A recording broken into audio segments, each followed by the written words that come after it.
It's January 2nd, 1935.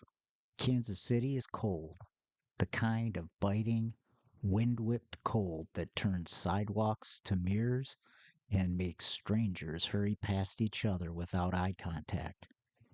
But inside the elegant hotel president, warmth and opulence still rule.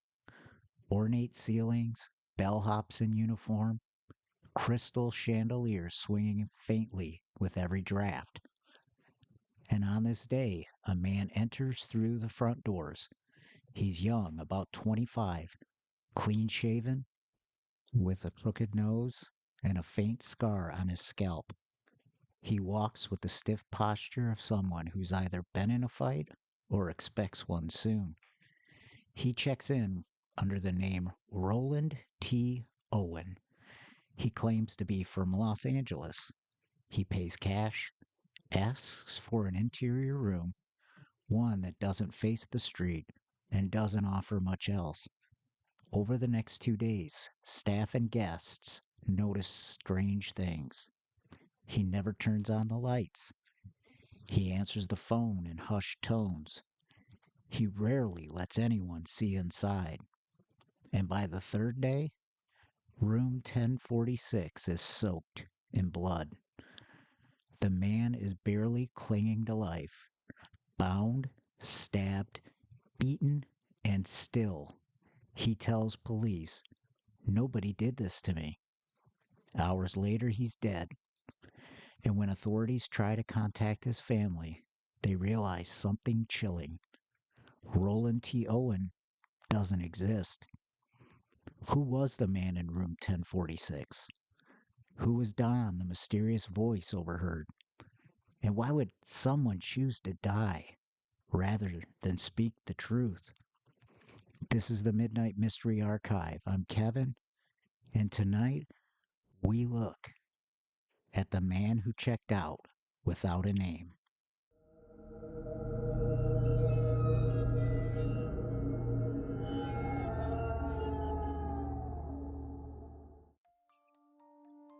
The Hotel President was one of Kansas City's finest. Built in 1926, it had 10 floors, hosted elegant galas, and drew in traveling salesmen, celebrities, and the occasional underworld figure.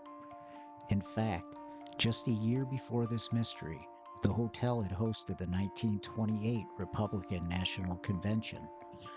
So it didn't raise eyebrows when a well-dressed young man arrived around 1:20 p.m.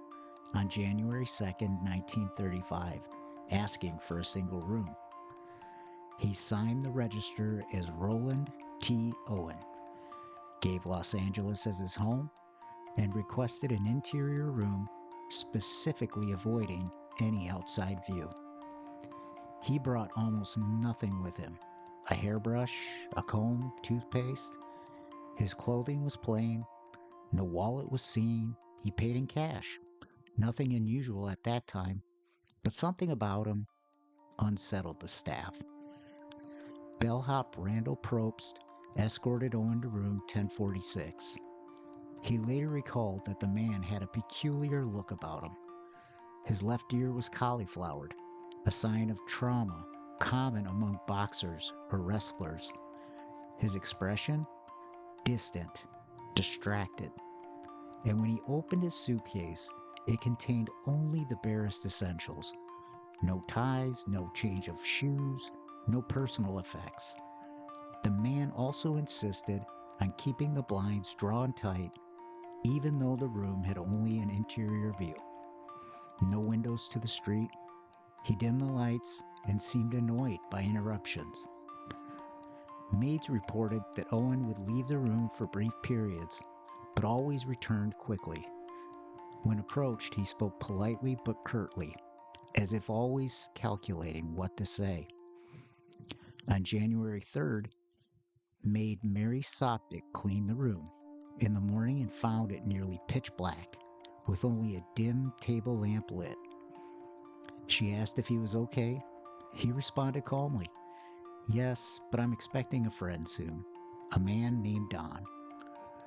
That name, Don, would become the most important mystery in this entire case. Later that day, the phone in room 1046 rang several times. Some reported hearing arguments. One maid thought she had heard two men. Another staff member passing by said it sounded like someone was pleading. The hotel staff didn't think to call police. Arguments in hotels weren't uncommon, and back then, people minded their own business. But something about room 1046 stuck with them. A bellhop delivering towels noticed a strange silence when he knocked. After announcing himself, he heard a deep voice respond, "We don't need any." But when he opened the door slightly, he saw Owen inside and what appeared to be another figure in the shadows. That night, a woman named Jean Owen, no relation, was staying in the room next door. She later told police she heard loud voices, possibly a man and a woman, around 11 p.m. But no one else reported seeing a woman enter or leave. Then came January 4th. Just after 7 a.m., the hotel switchboard operator noticed that the phone in room 1046 was off the hook, but no one was speaking. A bellboy was sent to check. He found the door locked from the inside. When he knocked, a muffled voice said, "Come in." But the door was still locked, and no one answered again. When they finally forced the door open just after 11 a.m., what they found was horrifying. Owen was on his knees and elbows, barely conscious. He had been bound at the wrists, ankles, and neck, with cords ripped from the hotel towel. His skull was fractured. He had multiple stab wounds to his chest. The sheets and towels were soaked in blood. The phone was broken, its base ripped from the wall, but strangely, his clothes were missing. When questioned by police at the hospital, Owen mumbled just one line, "Nobody did this to me." Then he fell silent. He never regained consciousness, and he died later that night.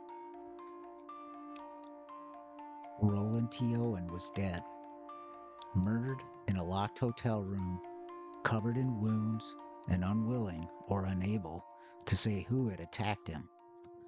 But the greatest mystery wasn't how he died.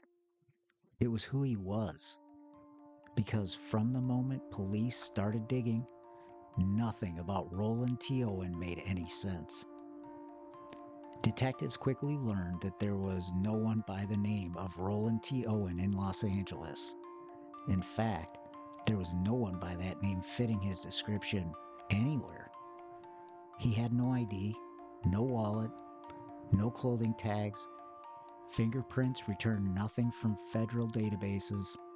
Even his dental records, once they were eventually compiled, led nowhere. It was as if this man had willed himself into anonymity. So police did what they could. They published his photo in newspapers across the country. They circulated his image in boxing gyms, hospitals, military records. Nothing, not a single match. And then something very strange happened.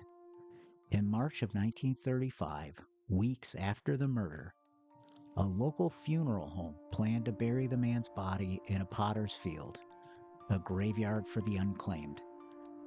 But before the burial could happen, the funeral home received an anonymous call. "Please don't bury him just yet," the man said. "We'll take care of the arrangements. He deserves a proper burial." True to their word, 2 envelopes arrived a few days later. They contained enough cash, exact change, and small bills to cover the cost of a full funeral and floral arrangements. The sender was anonymous. The money was untraceable. And when the body was finally laid to rest, an anonymous bouquet arrived with a note that read, "Love forever, Louise." More weirdness followed. The Kansas City Journal-Post, One of the newspapers that had covered the story extensively received a typed letter shortly after the funeral that was unsigned, and it read, "Cheaters usually get what's coming to them. He got what he deserved." Another tip came by phone. A male caller said Owen had been involved in a love triangle. The man claimed Owen had run around with another woman while his fiancée was away. The fiancée, he said, found out, and that's what led to the murder. But again, no names, no addresses, no one claiming the body, and no one coming forward with any real connection. A breakthrough came months later, or so it seemed. A woman named Ruby Ogletree from Birmingham, Alabama, saw the dead man's photograph in a crime magazine. She was stunned. She was certain that the man was her son, Artemis Ogletree. He had left home in 1934 at the age of 17 to travel the country. She hadn't heard from him in months, but she had received letters. Strange, stilted letters, supposedly from Artemis, but they were typed. Artemis had never learned to type. The content was even stranger. One letter claimed he was sailing to Europe. Another said he had married a wealthy woman. But none of it sounded like the son she knew. And the postmarks? They came from Chicago, then New York, and one, chillingly, arrived after his supposed death.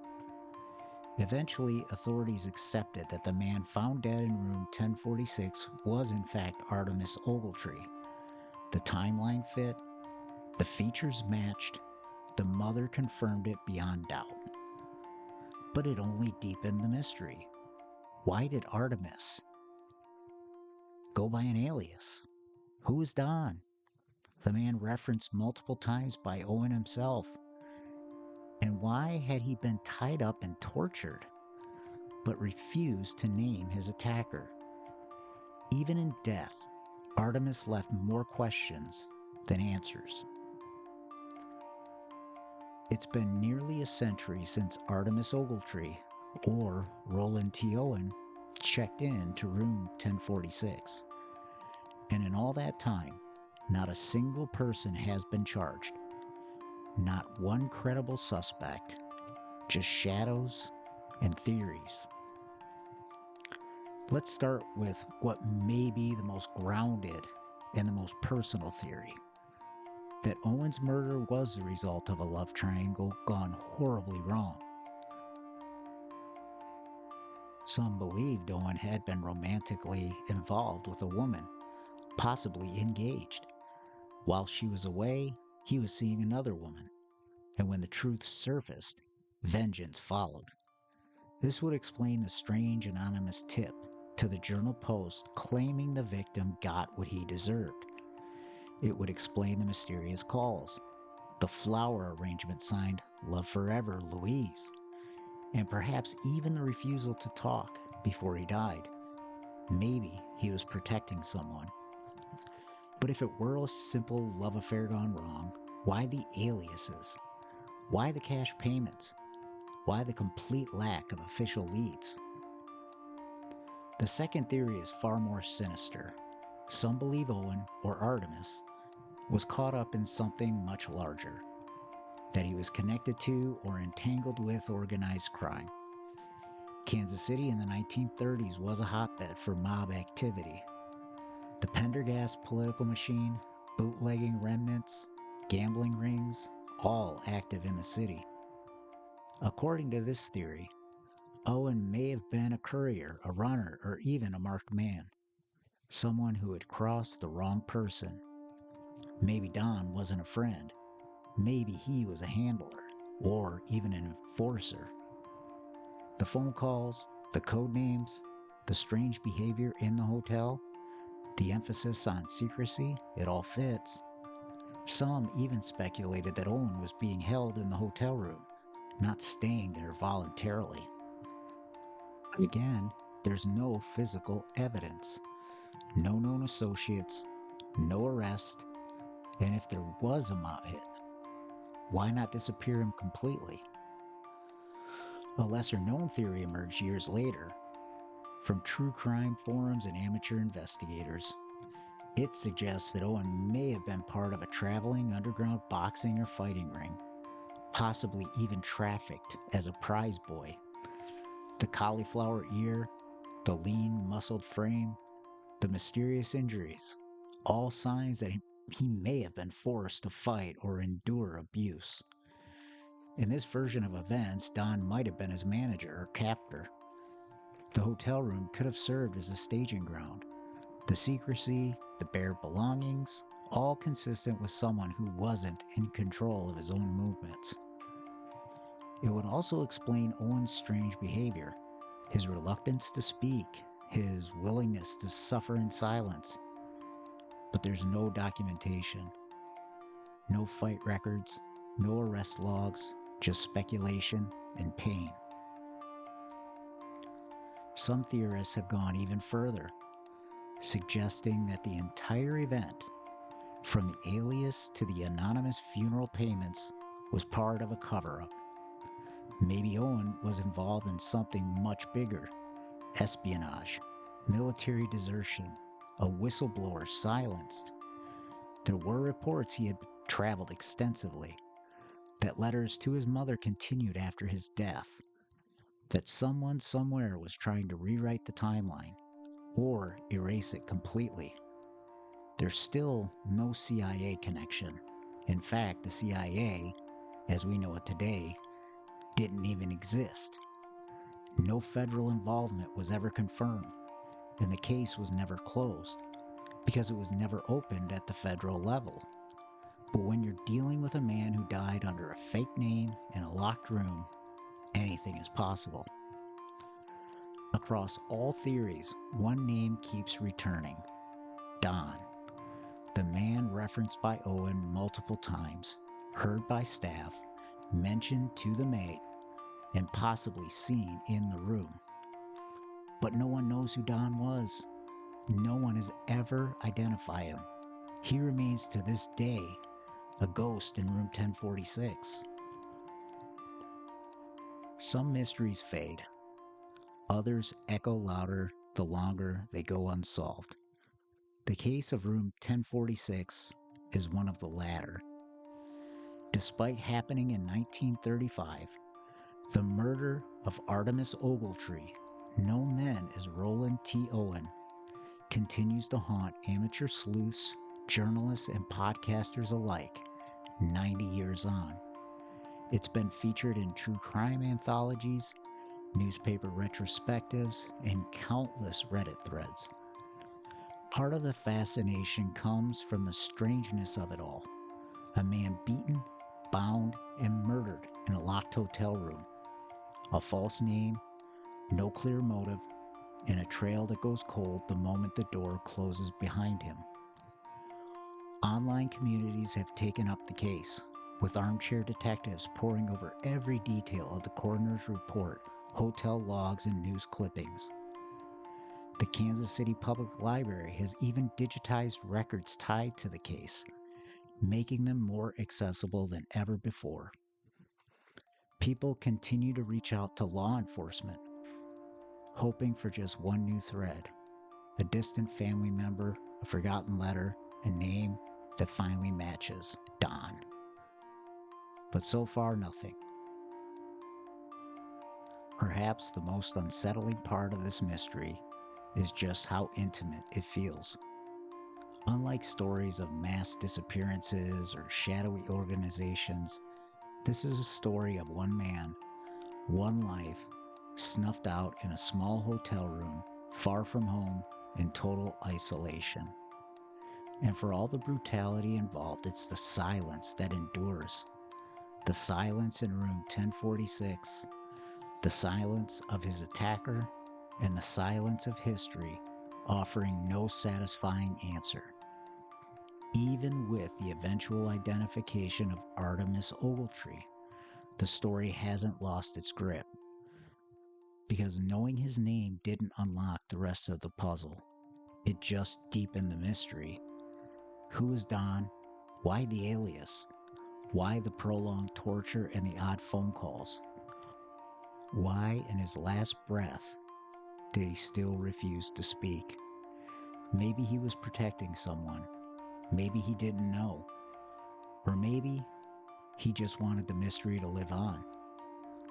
In the end, room 1046 is more than a locked room mystery.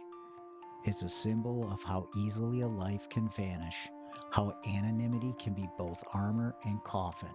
It's a warning that the line between ordinary and ominous is often as thin as a hotel wall. And sometimes, the most terrifying mysteries aren't buried in the past. They're waiting just behind a door you never expected to open. This has been the Midnight Mystery Archive. Until next time. You've just heard another journey into the shadows from the Midnight Mystery Archive, where the past whispers and the unknown waits in silence. If you enjoyed this episode, be sure to follow and subscribe on Apple Podcasts, Spotify, or wherever you get your shows. You can also listen and watch on YouTube, where each case comes with visuals that bring the mystery to life. New episodes drop Tuesday and Friday, bringing you deeper into the world's darkest, unsolved mysteries, forgotten crimes, and chilling disappearances. Until next time, keep your eyes open and your lights low. Some stories aren't over. They're just waiting to be